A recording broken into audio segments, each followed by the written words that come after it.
Yes, I know the summer's glow is Let's get into promised happy stuff. Let's get into on the music. Let's get into wind. art. Let's get into the creative ventures Oh, the of human beings. So let's dive in. It's great to meet you. Thank you Brilliant. for taking a minute out today. Oh, it's such a pleasure. Thanks so much for having me, Joe. Absolutely. So let's begin. Before we Hmm. get into realms, I want to know this. Yeah. 6 years ago, this pandemic was changing our lives, changing the way musicians approach things. Mhm. How did you get through that COVID era, and how has it influenced the way that you create and live today? Oh my goodness, that is such a good question. How did I get through that era? Well, it was bloody tough. It was hard. It was hard for lots of people, harder for some than others. I mean, my album A Million Conversations came out a month before lockdown. So that was really really tough because all my gigs and the little sort of tours and things that I'd worked so hard for just completely collapsed. Everything closed. We were at home. I was still working as much as I could from home, but my daughter was young. She was only 5. She just started school, so I was homeschooling her. So just at that point, as a mother and as a creative, artistic person who wanted to kind of get back into, working full time, she had gone off to primary school, started, and suddenly all of that stopped. So I went back. It was like regressing, really. I went back. And so a lot of my creativity during that time paused, really, even though I had this, album that I was really proud of. And in terms of, how it's affected me, and how it's affected the way I work. I mean, so much of everything is online now. And I think because of COVID, it's become more and more so. Yeah.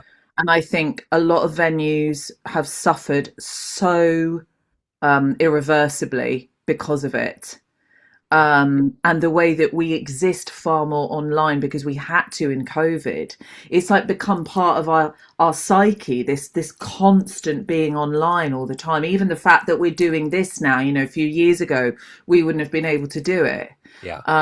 But I do think that there is something else that has, and I'm only thinking about this now as we're talking about it, has come to the fore is the being at home, the understanding of actually being at home and being with family and being cozy and being together and being sort of quiet, even if that potentially sort of tips over into something a little bit too you're stuck, you're not doing enough, because it's important to get out. But there is that sort of quiet time now that I think I appreciate, being more still, which I think COVID in a bizarre way sort of slightly trained us to do a little bit more, is the kind of stillness, the being together, the sort of quiet time, the reflective time. Do you see what I mean? Yeah, totally. So and that can feed into your work as well. I'm not saying it's a good thing. Obviously it was a terrible, terrible thing, COVID. It was absolutely dreadful. I'm just thinking about the sort of knock-on effects Sure. of certain things. There's always a sort of yin and yang kind of Yeah. situation, isn't there? We lose some things, we gain others.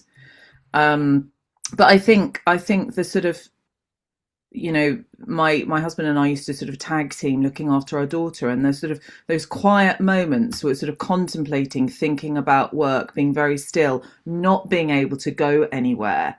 Sometimes you can learn quite a lot in those very quiet, still moments Yeah. when you are in a place and there is nowhere else that you can go.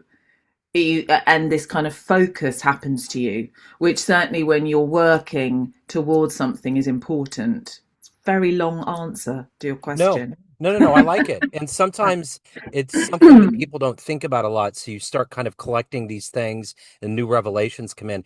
But I think the true genius in this like concept of being on this planet is Mother Nature.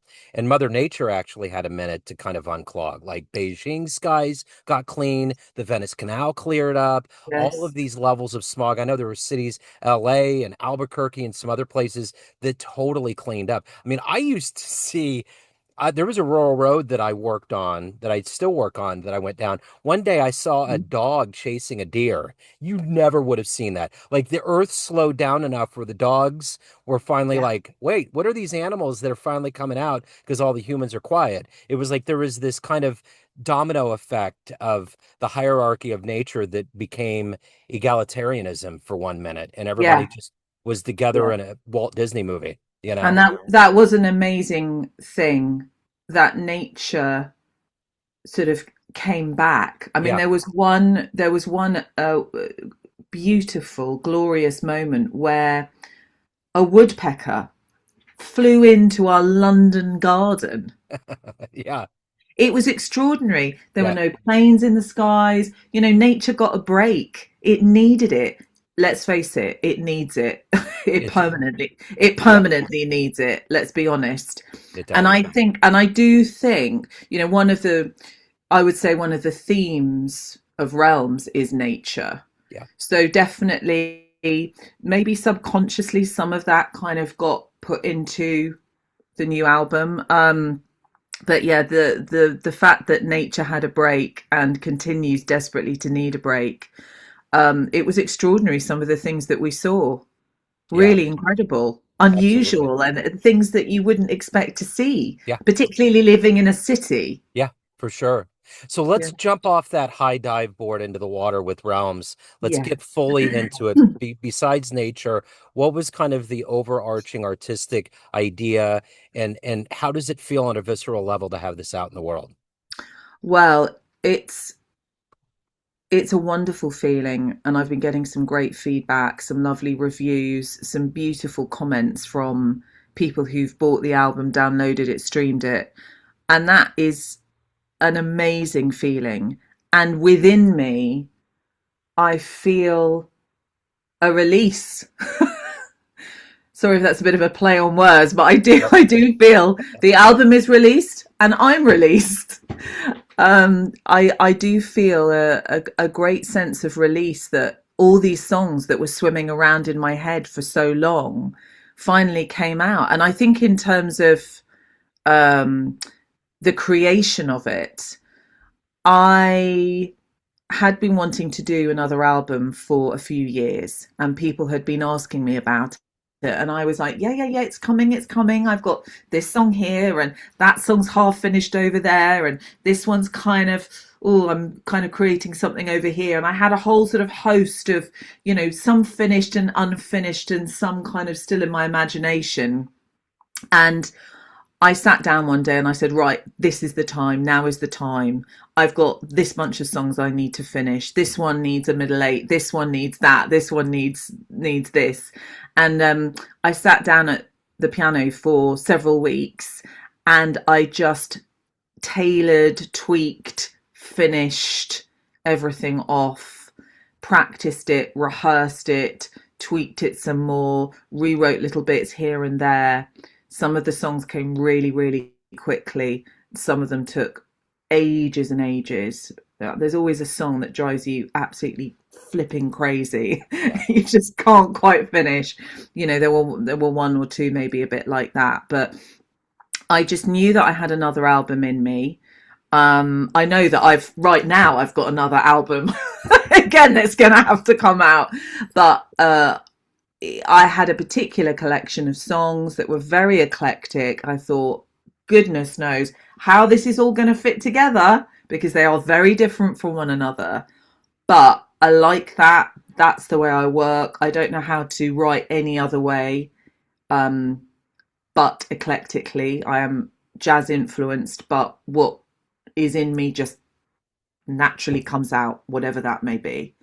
And yeah, that was what happened. And I knew I wanted to dedicate it to my daughter, so I knew that there were going to be lots of themes to do with nature and love.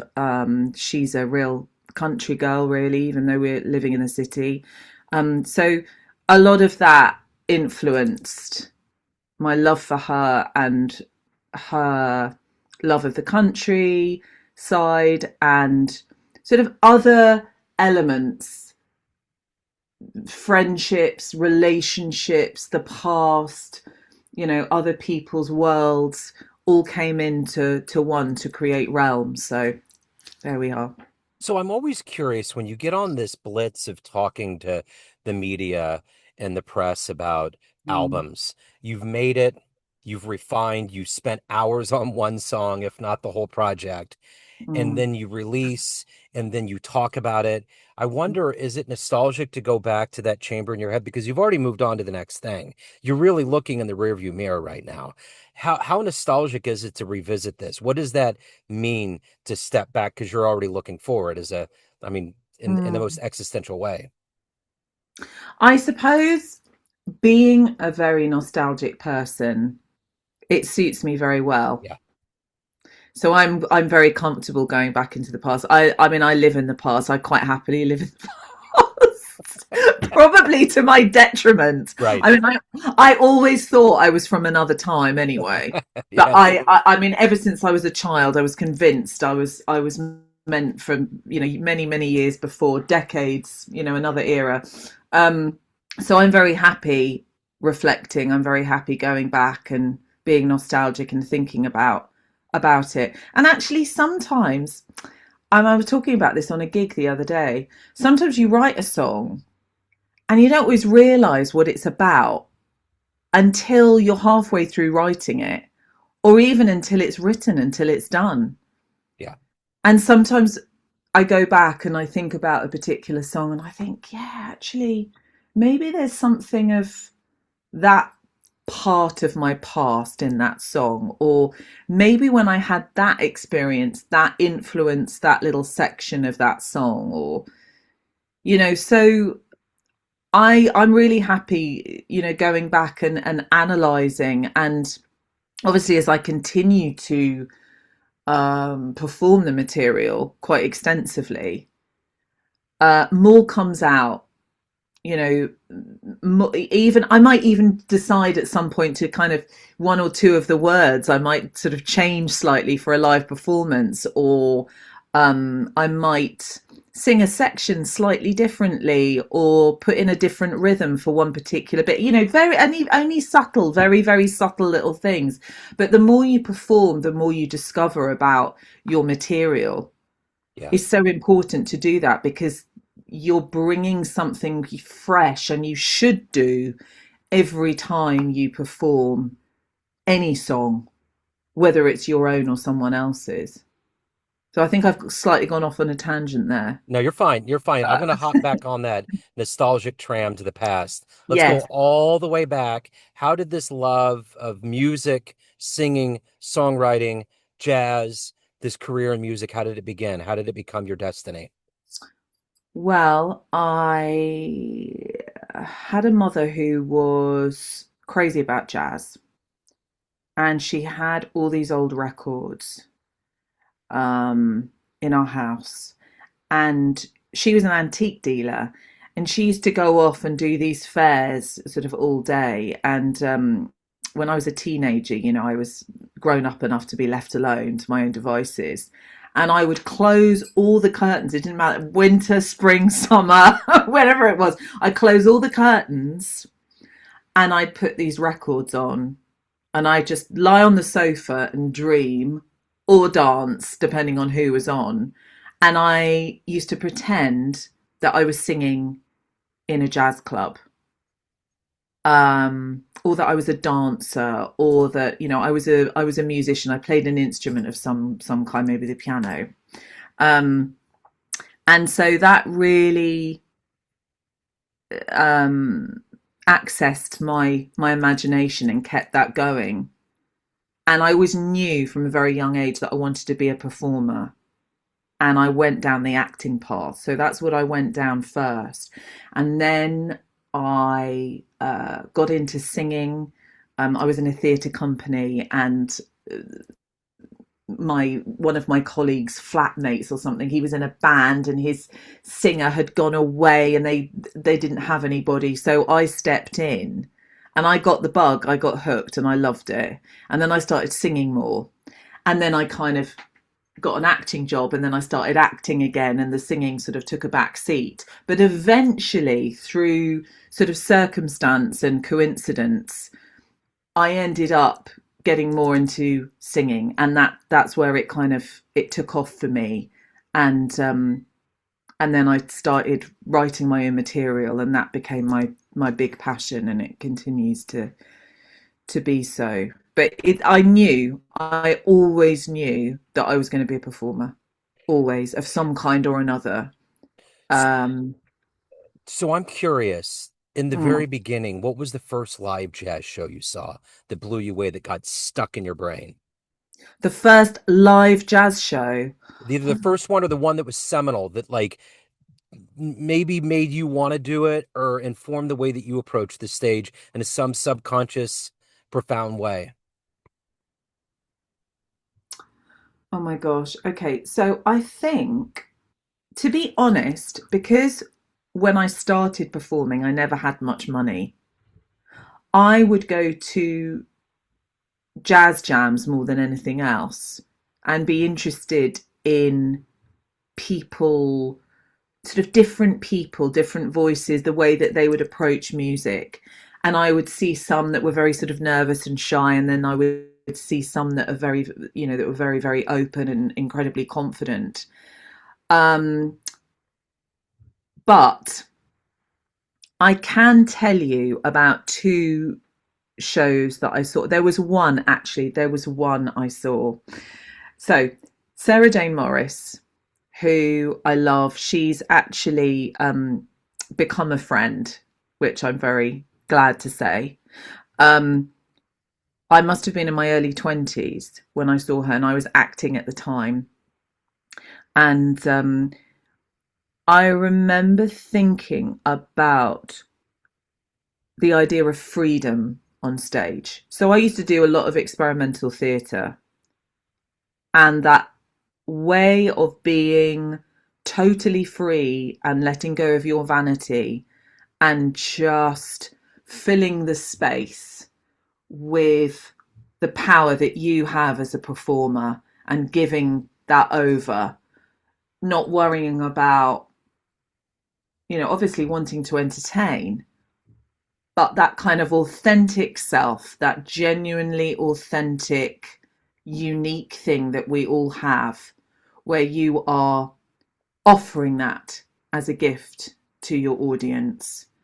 And that is definitely something that Sarah Jane Morris has. And I remember I was in my early 20s, and I remember going to see her, and she was so extraordinarily free and so confident and so at home within herself that I thought, I was blown away by it. I couldn't stop watching her.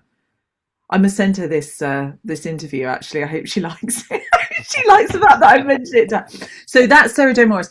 I love her freedom, and freedom when performing is something that's very important to me. Yeah. And it really kind of, I felt quite inspired to take the freedom that I'd learned as an actor into my life as a singer.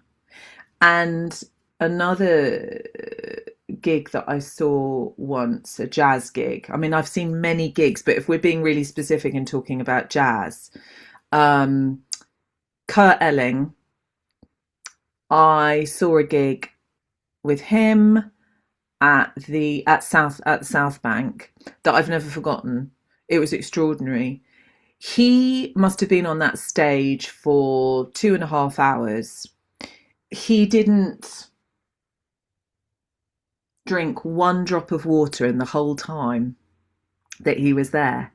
Wow. He was so complete, which I find extraordinary as a singer, because you're thinking, well, you need to kind of stay hydrated. I certainly have water on stage with me.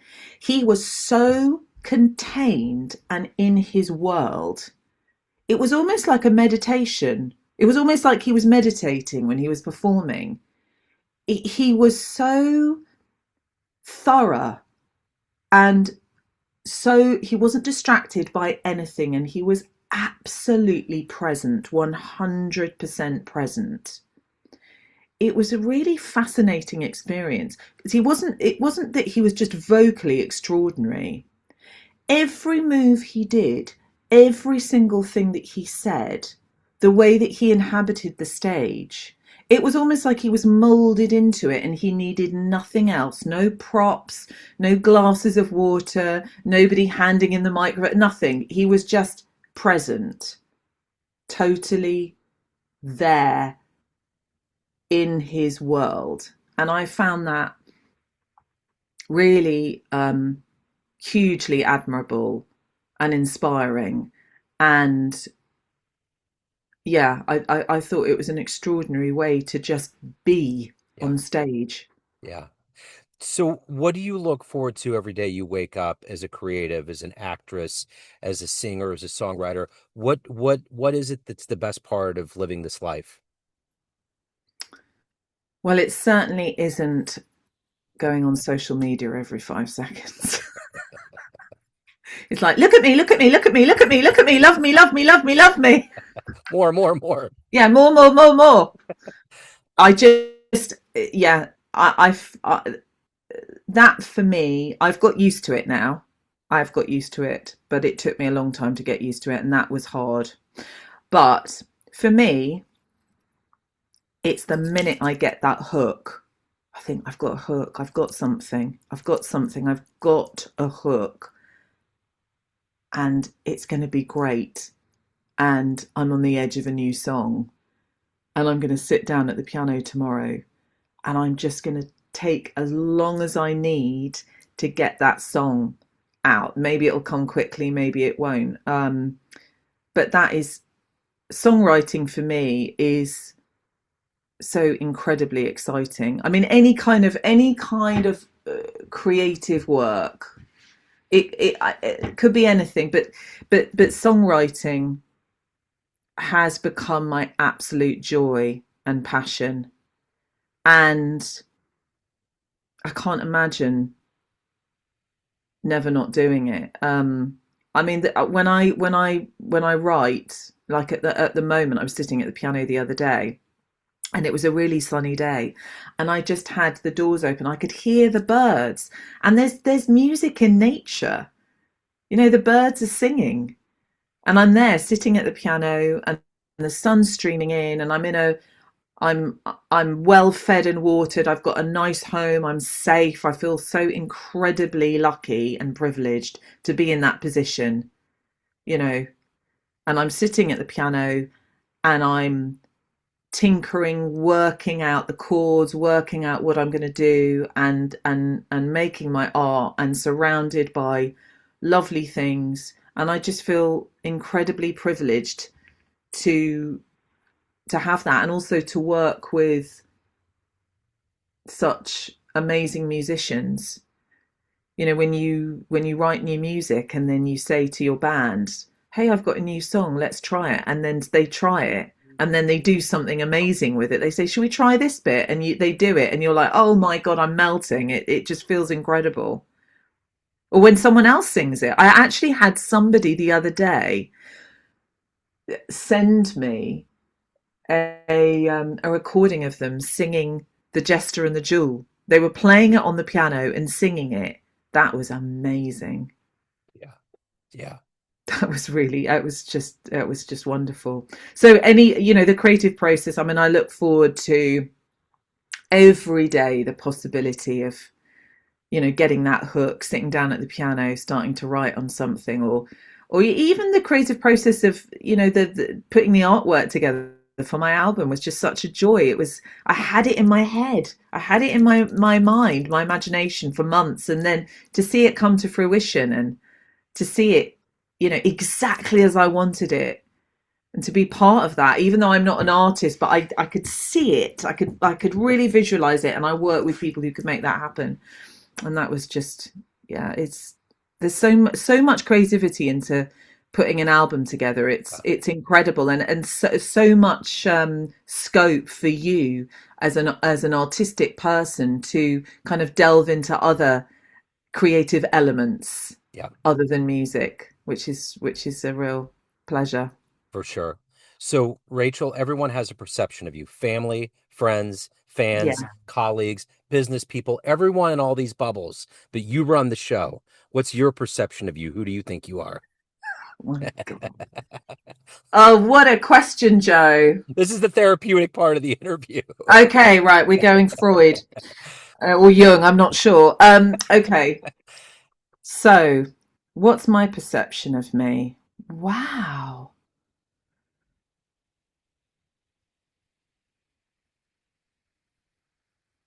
Hmm. Okay, I think I have to be quite careful. Yeah, we don't want to get in trouble. We don't want to.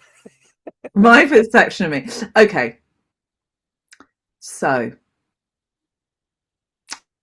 I I tell you what I feel I'm like as a person. I'm very, very sensitive, but I've got a very, very strong side to me. I am incredibly strong.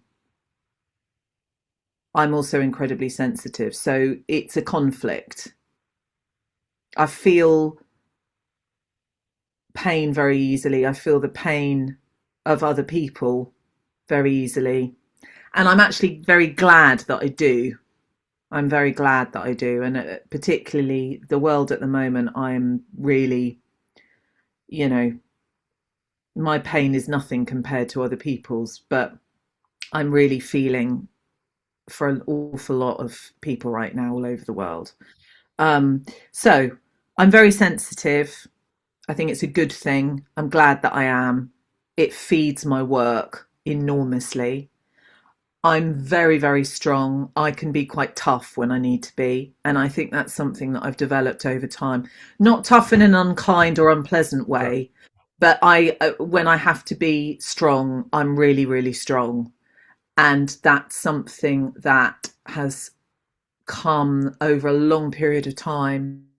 And even I would say probably because of my age, I'm 49, nearly 50. That's increasing. That's something that happens naturally, I think, as you get older. You do tend to get stronger. Yeah. And more boundaried. Um, I'm obviously, I feel I'm a creative person. Um, I see creativity and beauty in nature, in people, in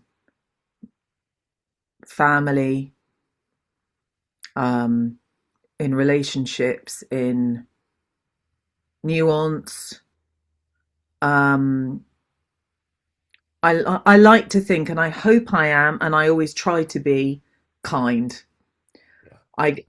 I want to give as much as I can to people. I love people. I really genuinely love people. I love being around people, not all the time, but I genuinely love being around people. I love my friends and I love my family. I'm also increasingly private and quite private. I like to have a lot of time on my own, and that's something that I think has changed. Definitely as I'm getting older, I feel like I want to have more time on my own to myself. Um, and I'm interested. I'm interested in lots of different things. I'm interested in different topics, subjects. Um, I like to think that I have empathy. I hope I do.